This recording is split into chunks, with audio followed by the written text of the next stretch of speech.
Աղոթքը մարդկանց կյանքում շատ մեծ դեր է խաղում, իսկ անհավատները թերհավատորեն են մոտենում Աստծուն և աղոթքին։ Գիտաշխատող, բժշկական գիտությունների թեկնածու,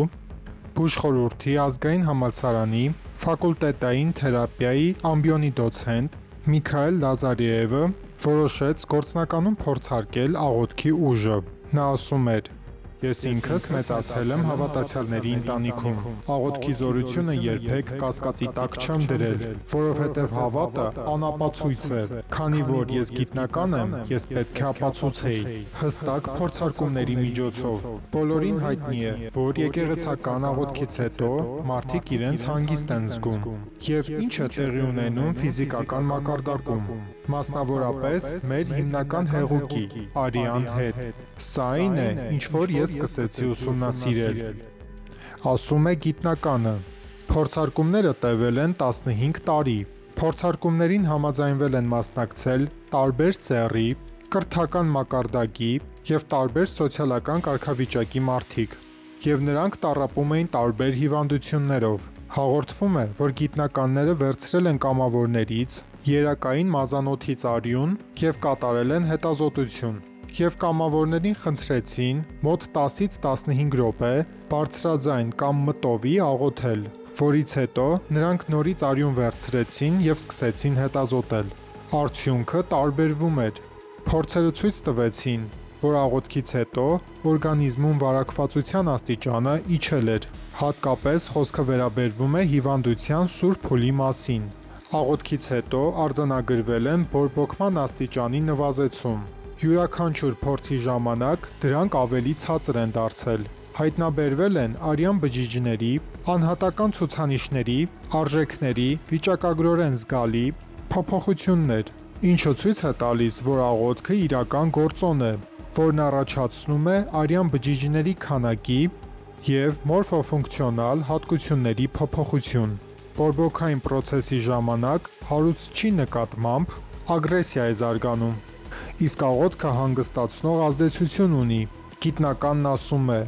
«Մեր ուսումնասիրություններով մենք հաստատել ենք, որ աղոթքը մարդկանց համար ափիոն չէ։ Երբ բարձրաձայն աղոթում են, ձայնային թրթռումները ազդում են մարդու մարմնի վրա և առաջացնում են արյան հաշվարկի փոփոխություն։ Քանի որ աղոթքի ժամանակ մենք միացնում ենք գիտակցությունը, աչքերը, լսողությունը և լեզվական ապարատը», պատմում է գիտնական Միքայել Լազարեևը։ Աստվածաշնչի ազդեցությունը մարդու ուղեղի վրա։ Աստվածաշնչյան հետազոտական կենտրոնի շնորհիվ ապացուցվել է անհավանական ազդեցությունը մարդու վրա Աստվածաշունչ կարդալու ժամանակ։ Գիտնականների խումբը հետազոտել է Հյուսիսային Ամերիկայում 40,000 մարդու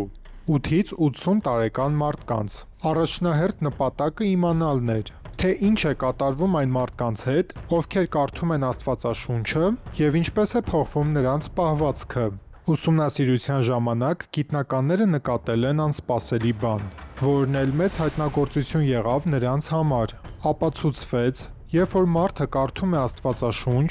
շաբաթական մեկ անգամ, օրինակ կարդում են եկեղեցում հովիվի հետ կիրակնօրյա ծառայությունների ժամանակ, այդպիսի ընթերցանության ժամանակ ոչ մի փոփոխություն չկա։ Շաբաթական 2 անգամ կարդալու դեպքում ազդեցությունը նույնն է, փոփոխություն չկա։ Շաբաթական 3 անգամ կարդալու դեպքում կա փոփոխություն դեպի լավը։ Բայց ամենաանհավանական բացահայտումը եղավ այն ժամանակ, երբ Աստվածաշունչը շաբաթական կարդացին 4 և ավելի անգամ։ Այդ ժամանակ արդյունքները ակնհայտորեն փոխվեցին։ Միայնակության զգացողությունը ընկնում է 30%-ով, պարկությունը ընկնում է 32%-ով, լարված հարաբերությունները երեխաների, ընկերների, ամուսնական կյանքում ընկնում է 40%-ով, հարբեցողությունը ընկնում է 57%-ով, հոգևոր ընկճվածությունը ընկնում է 60%-ով, պոռնոգրաֆիա նայելու ցանկությունը ընկնում է 61%-ով։ Ինչը վերաբերվում է լավ սովորություններին, արդյունքները գերազանցում են։ Հավատով կիսվելու ցանկությունը մեծանում է 200%-ով։ Աշակերտներ դարձնելու ցանկությունը ավելանում է 230%-ով։ Խոսքը հիշելու ունակությունը մեծանում է 407%-ով։ Հետազոտողները կարծում են, որ շաբաթական 4-ից ավելի անգամ Աստվածաշունչ կարդալը բանալիական փաստ է հավատի աճման համար։ Կենդանի է Աստծո խոսքն ու ազդեցիկ, եւ ամեն մի երկսայրի սրից առավել կտրուկ է։ Այն թափանցում է մինչև շնչի եւ հոգու, հոդերի եւ ողնածուծի բաժանումը, քննում է սրտի խոկումներն ու խորհուրդները։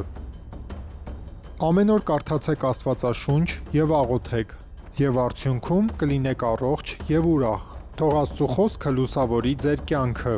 Կիսվեք այս տեսանյութով ձեր ընկերների հետ, որպեսզի նրանք էլ իմանան Աստծո զորության մասին։ Նույնպես բաժանորդագրվեք ալիքին հետագա հետաքրքիր տեսանյութերը բաց չթողնելու համար։ Մինչ նոր հանդիպում։